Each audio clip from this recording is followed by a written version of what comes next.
super smart kids ဆိုပြီးတော့ထူးချွန်ထက်မြက်တဲ့ကလေးတွေမှာတွေ့ရတဲ့အချက်၄ချက်ကိုကျွန်တော်ဆွေးနွေးတင်ပြပါမယ်အဲ့ဒီထဲကမှ၃ချက်လောက်ကိုသားသမီးမှာရှိနေတယ်ဆိုလို့ရှိရင်တော့ဒါဟာထူးချွန်ထက်မြက်တဲ့ကလေးတွေကိုညီတော်မြောက်ပေးနေတယ်လို့မိဘတွေမှတ်ယူလို့ရပါတယ်အားလုံးပဲအစ္စလာမ်အလိုင်ကွမ်ကျမတို့အိမ်ကကလေးတွေတနေ့ကိုဒီလိုတောင်းညမ်းတာစကားများတာထမဲစားရင်အငြိမ်မနေတာအဲ့ဒါတွေနဲ့ပတ်သက်ပြီးတော့တနေ့ဒေါသထွက်တဲ့မိဘတွေဒီဗီဒီယိုကိုကြည့်သင့်ပါတယ် Oh my god စိတ်ဝင်စားတယ်ဆိုရင်တော့အဆုံးထိကြည့်ပြီးပေါ့နော်ကျွန်တော်အခုမြန်မာပြည်ကိုခဏလေးအလဲလာတော့စကားလက်ဆောင်လေးပေးခြင်းလို့ပါဒီ super smart kids ဆိုတဲ့ကလေးတွေဟာနံပါတ်1စကားတွေအများအားပြောနေတယ်မိကုန်းနေမေးနေတယ်နားကြီးလောက်အောင်ပြောနေတယ်ပေါ့ဒါစိတ်အနှောက်အယှက်ဖြစ်စရာမဟုတ်ပါဘူးစကားအယမ်းများတဲ့ကလေးဆက်စုတဲ့ကလေးဆိုပြီးတော့ကျွန်တော်တို့စိတ်နှောက်အယှက်ဖြစ်စရာအကြောင်းမရှိပါဘူးတနည်းအားဖြင့်ပြောရင်ဒါဟာသူ့အုံနောက်ကအများအားအလတ်ဖြစ်အလုပ်တွေလုပ်နေပြီးတော့မိဘတွေကိုတိကျင်တာတွေဆက်စုနေတာเนาะတွေ့ဘေးမှာရှိနေတဲ့လူတွေကိုအများအားဒီအုံနောက်နဲ့ထွက်လာတဲ့ဟာတွေကိုစကလုံးဖြစ်ပြောင်းလဲနေတာဖြစ်ပါတယ်စကားများတာပေါ့ဆရာ9နှစ်ကလေးလေးအတူတူပဲအခုတနေ့နဲ့9လကလေးလေးအတူတူပဲဒီလိုသူတို့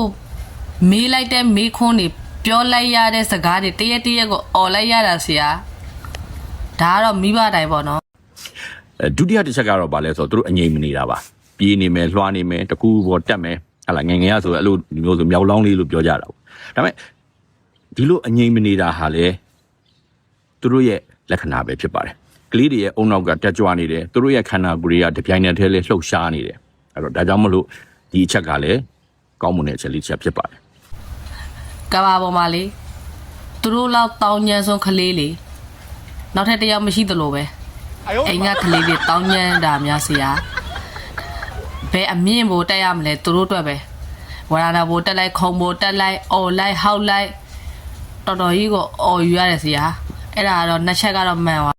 တတိယတစ်ချက်ကတော့ဗာလဲဆိုတော့သူတို့ကနေ့လည်နေခင်းမှာအိတ်လေအိတ်ထားမရှိဘူးကျွန်တော်တို့မိဘတွေကတော့တရေတမောအိတ်စေခြင်းတဲ့ကလေးတွေကိုကိုလည်းထိန်ရတတ်တာတော့ဒါပေမဲ့တကယ်တော့မဟုတ်ပါဘူးသူတို့ရဲ့အုံနောက်ကခုနပြောတဲ့အလုပ်တွေလုပ်နေတဲ့အခါမှာသူတို့ဘယ်တော့မှအငြိမ်နေရတာကိုမကြိုက်ဘူးသူတို့အိတ်ပျော်သွားတဲ့ဟာမျိုးမဖြစ်ဘဲနဲ့အမြဲတမ်းနိုးထပြီးတော့အလုပ်တွေလုပ်နေလို့ဖြစ်ပါတယ်အဲ့တော့ဒါဟာလည်းစိတ်ညစ်စရာကိစ္စအထူးသဖြင့်အမေတွေစိတ်ညစ်စရာကိစ္စမဟုတ်ပါဘူးစိတ်ညစ်စရာကိစ္စပေါ့ဆရာဘာဖြစ်လို့လဲဆိုတော့သူတို့ခဏလေးအိပ်ပြီးဆိုရင်ကိုရီလေးနားနေလို့ရတယ်လေလုံးဝမအိပ်မှတော့ဘလို့လို့အဆင်ပြေပါတော့အဆင်မပြေဘူးဆရာဒါပေမဲ့တခုတော့ရှိတယ်သလားမနေ့မိုးလင်းတာနဲ့ကြောင်းသွားကြောင်းကပြန်လာတာနဲ့ထမင်းစားခဏနေပြန်ကြောင်းသွားပြန်ညနေကြောင်းပြန်လာတဲ့ရေမိုးရှိုး6နိုင်ခွဲကိုပြန်ကြိုရှင်သွားအဲ့ဒါတော့အဆင်ပြေတယ်သလားဆရာနောက်နံပါတ်၄အချက်ဥမာထမင်းစားရင်ငြိမ်မစားဘူးတစုံကြိုက်လိုက်ဟိုနားသွားလိုက်ဒီနားသွားလိုက်ဟလာအစာဖတ်နေရင်အစာလေးတစ်ပုတ်လှုပ်လိုက်ပြီးရင်နောက်တစ်ခုလှုပ်လိုက်နေအဲ့ဒါကလည်းအငြိမ်မနေရကောင်းလားလို့ကျွန်တော်တို့နော်ငြိမ်လေးစားတာမျိုးငြိမ်လေးမစားတာကိုကျွန်တော်အပြစ်လုပ်เสียမှာမဟုတ်ပါဘူးသူတို့မှာရှိနေတဲ့ဒါစူးစမ်းလေးလာမှုဆက်စုမှုသိကျင်မှုတွေကအမြဲတစေလှုံ့ဆော်နေတာဖြစ်လို့ဒါဟာတောက်လျှောက်အုံနောက်ရဲ့စိတ်ခိုင်းရနောက်ကိုခန္ဓာကိုယ်ကလည်းလိုက်နေတာဖြစ်ပါတယ်လို့ထမင်းစားတဲ့ခါအငြိမ်မနေရတော့ပြောမနေနဲ့အနားမှာလေအိမ်ကြီးပါထားရတယ်သိလားဆရာ